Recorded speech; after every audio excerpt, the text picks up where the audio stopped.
Salut tout le monde! Bienvenue sur ma chaîne YouTube, mon nom est Jonathan Sutherland et bienvenue dans mon univers des plantes. Ça fait longtemps qu'on ne s'est pas vu.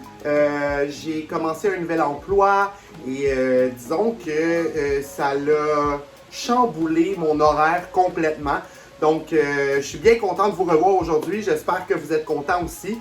Aujourd'hui, j'avais envie de faire simple et de vous montrer des nouvelles plantes que j'ai acquéries dans les dernières semaines.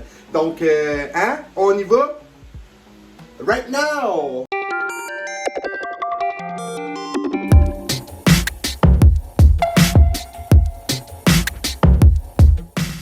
Avant toute chose, avant de passer aux choses sérieuses, vous pouvez vous abonner à ma chaîne YouTube si vous êtes nouveau ici. Donc, juste en dessous, clique sur abonner, abonnement, subscribe. Clique sur subscribe juste en bas. Tu seras donc abonné à ma chaîne YouTube. Tu peux aussi activer les petites cloches. Galing. Ça va t'envoyer une notification dès qu'un nouveau vidéo est disponible. C'est pas génial? Et si tu aimes cette vidéo, n'oubliez pas de laisser un petit pouce en l'air s'il vous plaît, c'est très apprécié. Et pendant que j'y suis, ça avait bien fonctionné dernièrement avec les emojis en commentaire. Donc laissez-moi un beau petit emoji en commentaire juste pour faire fructifier la vidéo un peu plus. Merci beaucoup. Sans plus tarder, je vous montre la première plante. La première plante que je veux vous présenter, c'est un alocasia. Je n'ai pas l'habitude vraiment d'acheter des alocasias. J'ai déjà eu cette alocasia-là, mais elle s'est ramassée avec plein de trips. Et la plupart des plantes que je vous montre aujourd'hui, je les ai déjà eues. Mais par contre, j'ai eu des trips dedans. Donc, on les rachète tranquillement, pas vite. La première plante, c'est un alocasia stingray. Donc, regardez-moi ça. On l'appelle comme ça parce que son feuillage a un look comme un stingray. Un stingray, c'est une raie. Donc, voilà. Donc, c'est un petit bébé encore. Regardez-moi ça, 3 petites feuilles. Mais ça pousse très rapidement avec les bonnes conditions. Donc, présentement, toutes les plantes que je vous présente, c'est pas mal des boutures, de règle générale, qui sont dans ma petite serre. Donc, pour le moment, elle est dans ma petite serre, un petit peu à l'écart de mes autres plantes, juste au cas où qu'elle ait des trips ou des spider mites, parce que les alocasias sont reconnus pour faire des spider mites assez souvent. Donc, je ne veux pas cela, cette fois-ci. Donc, vous pouvez voir aussi, regardez-moi le stem là-dessus, comment c'est beau. Super beau. J'ai vu aussi que les alocasias stingray, ces temps-ci, on les vend pas mal aussi dans les IGA. Donc, si vous êtes l'heureux chanceux ou l'heureuse chanceuse qui passe à côté d'un alocasia stingray, prends-le, mets-le dans ton panier parce que ça vaut la peine. J'ai vu des gens qui ont payé un alocasia stingray dernièrement pour 5 ou 6 $ chez IGA. Donc, c'est un aubaine. Essayez-vous, achetez le alocasia stingray, c'est une plante magnifique. La deuxième plante que je vous présente aujourd'hui, c'est nul autre qu'un Scindapsus Trubii Moonlight. La mienne, je l'ai prise chez Rona. Non, chez Reno Depot, excusez-moi. Je l'ai pris chez Reno Depot, mais je sais que Rona en tienne. C'est dans la collection de Costa Farms. Costa Farms, ces temps-ci, c'est génial, le nombre de plantes plus rares ou moins communes qui se ramassent chez Rona pour 22 $. Donc, je l'ai payé 22 $. La mienne, maintenant, on peut voir aussi qu'elle a un petit peu de défaut.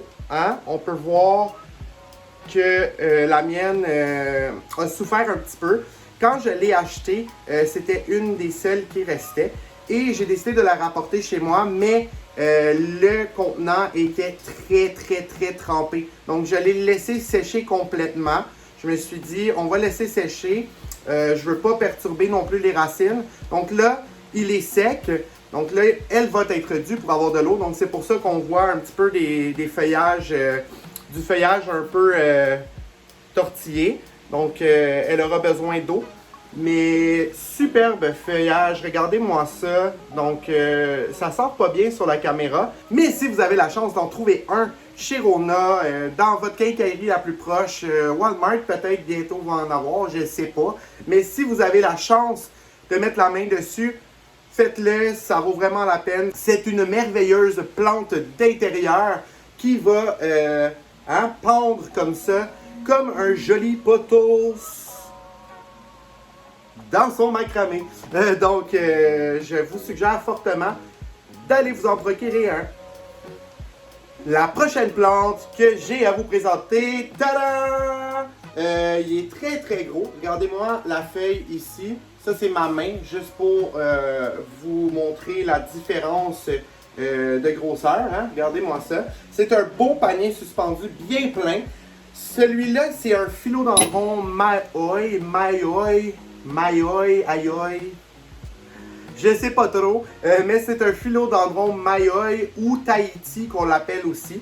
Je me suis procuré celui-là chez... Ah ben regardez, ça dit ici, c'est philodendron Tahiti. Je l'ai acheté chez Alma Plante. J'ai payé 40$ pour un pot de 8 pouces suspendu, hein? Donc un panier suspendu de 8 pouces. Elle est déjà en train de me dérouler une nouvelle feuille qui sera très grande aussi. Et j'ai déjà un autre Grow Point juste ici avec une nouvelle feuille qui va s'en venir. Et je crois que j'ai probablement 2 plants à l'intérieur. Donc c'est superbe. C'est pas une plante qui est hyper rare à trouver, mais c'est sans doute une plante moins commune que vous pouvez trouver. Donc, si vous désirez en avoir un, je crois qu'Alma Plante en avait plusieurs en stock. Je ne sais pas, hein, ça fait environ 2 semaines que je l'ai acheté. Donc, peut-être que Alma Plante en ont plus en stock, mais vous pouvez toujours aller voir. Je les ai vus récemment aussi ailleurs, mais je me souviens plus où. Donc, je sais que je crois que cette plante-là va venir en force dans les commerces les plus proches de chez vous. Donc, c'est un super beau philodendron, sincèrement, je l'adore. Là, il est dû. Mon ami ici est dû pour une petite douche. Donc, on va nettoyer son feuillage dans la douche. Je vais aussi lui donner de l'eau, hein, parce que je crois qu'elle a soif. Donc, voilà, philodendron Tahiti. Mais on l'appelle aussi Mayoy. Je ne sais pas si il y a vraiment une différence. S'il y en a une, laissez-moi savoir juste en dessous entre philodendron Tahiti et philodendron Mayoy. C'est quoi les différences? Les prochaines plantes que je veux vous présenter sont toutes dans le Leka, dans un pot à crème glace, hein, un pot à crème glacée, tous ensemble. Donc c'est vraiment des boutures, avec peu de racines ou presque nulle racine. Mais je me suis procuré ceux-là chez une amie. Donc une amie que je nommerai pas le nom, juste par respect. Donc je vais vous présenter ça. Premièrement, je veux vous présenter une bête. Regardez-moi ça. Donc ça, c'est un Epiphremnum. Oh, il y a 2 parties, c'est vrai. C'est un Epiphremnum Cebu Blue. Donc, regardez-moi le feuillage. Ça devient superbe beau quand ça mature en grimpant. Donc, si elle est portée à grimper, votre Cebu Blue va faire des fenestrations et va ressembler à ça juste ici. Donc, va ressembler à ça. Moi, ce que je vais faire, là, c'est que j'ai pas pris le temps encore. Je les ai eu la semaine dernière et j'ai voulu les laisser tranquilles un peu. Mais ce que moi, je veux faire avec ça, c'est me faire plusieurs boutures et me faire un beau panier suspendu. Mais je veux qu'une des tiges ou deux ou trois des petites tiges grimpe. Donc, ça me ferait comme une plante qui va maturer, mais qui va aussi suspendre avec son beau petit feuillage comme celui-là. Donc, c'est une couleur pas mal bleutée. Donc, un vert teinté, bleuté. Donc, c'est super beau. Donc, c'est ça que je veux faire avec le Cebu Abaloo. Le prochain spécimen que je vous présente, c'est un Monstera Pinatipartita. Donc, encore un autre Monstera qui va fenestrer en grandissant. Donc, vous pouvez voir juste ici. J'ai eu la chance d'en avoir un l'an dernier, mais je l'ai perdu au Trips aussi. J'en ai perdu pas mal de plantes au Trips, malheureusement. On peut voir une racine un petit peu folle ici, mais la plante est un petit peu funky aussi. Donc, ça ressemble à ça ici. Donc, Monstera Pinatipartita. Ce que je pense de faire, c'est que je risque peut-être de la couper en plusieurs segments, juste pour me donner 2 ou 3 plantes. Comme ça, si jamais il y en a une qui ne va pas bien, je ne perdrai pas toute la plante au complet. Donc voilà, Monstera Pinatipartita. J'ai ici un autre Monstera. Celui-là, c'est un Monstera Siam Spider-Man.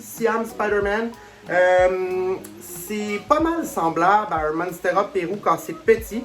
Et c'est pas mal semblable, ça peut être pas mal semblable aussi à un Monstera Pinatipartita. En ce moment, dans la communauté des plantes, le Monstera Siam se veut probablement d'être dans la famille des Amydrium, mais jusqu'à présent, c'est pas clair. Et il se veut aussi d'être un Monstera qui est dans le même gène que le Pinatipartita. Mais on peut voir vraiment la différence de feuillage quand il est juvénile comparativement à mon Monstera Pinatipartita. Mais regardez-moi ça. Et si on regarde de plus proche, oui, ça ressemble à un Monstera SP Pérou, Spa Pérou, mais c'est vraiment la shape de la feuille qui est vraiment différente. Elle est faite moins large, plus longue. Et je crois que ce spécimen-là aussi va développer des fenestrations. Donc là, on peut voir que j'ai une racine ici. En ce moment, comme je vous disais, toutes les plantes sont dans le LECA, donc je ne suis pas très habitué avec le LECA. Je vais les transférer bientôt dans mon mix d'aroïdes pour encourager le fait qu'elles sont en terre. Je ne veux pas les laisser en LECA. Donc, Monstera Siam Spider-Man.